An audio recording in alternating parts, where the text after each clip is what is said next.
হ্যাঁ, কি বললে যেন? আত্মা। আত্মা তো ব্রহ্ম, জীবাত্মা আমরা। তো এই জীবাত্মা কোথায়? আসলে কি জানো, আমরা স্রষ্টার সৃষ্টি, একটি বিশেষ স্বাধীন সত্তা। এই সত্তাটিকে বুঝতে হলে একটু সাধু সঙ্গ করতে হবে।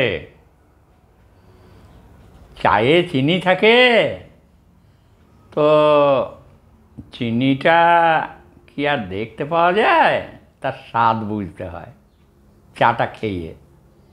শরবতেও চিনি থাকে, শরবত খেয়ে বোঝা যায় মিষ্টি লাগছে, ও সুন্দর, একটু লেবুর রস আরও ভালো। আবার দেখো, যে মনে করো লেখাপড়া জানে না, তাকে যদি বলা হয় হ্যাঁ রে অক্সিজেন, হাইড্রোজেন, নাইট্রোজেন এসব কিছু বুঝিস, তো সে কিছু বুঝবে? কিছু বুঝবে না। তেমনি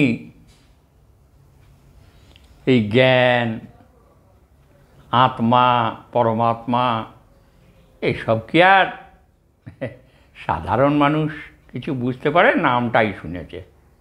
হ্যাঁ হ্যাঁ, তবে আমি দেখেছি যারা ধরো স্কুলে যায়নি, তাদেরকে যদি জিজ্ঞেস করেছি বা যদি করা হয় যে a plus b whole square মানে কী রে, তো সে কি জানে যে a square plus 2ab plus b square?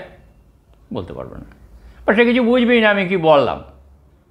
হ্যাঁ, তেমনি এই যে কথাগুলো আত্মা, পরমাত্মা কোথায় রয়েছে, কী তার উপলব্ধি বা লব্ধটা কী, এগুলো জানতে গেলে একটু সাধুসঙ্গ করতে হবে বাবা, তাহলেই সব জানা যাবে। জানা যাবে না কেন? ঈশ্বরের সৃষ্টি আর মানুষের কৃষ্টি, সাধনায় কি না হয়, সব হয়। ঠিক বললাম তো নাকি? হ্যাঁ, একটু দেখো যদি ভালো টালো লাগে। হ্যাঁ হ্যাঁ, সাবস্ক্রাইব করলে ভালো হয়। আমারও একটু ভালো টালো লাগে, তো তোমরা বেশ দেখছো, আমারও ভালো লাগছে।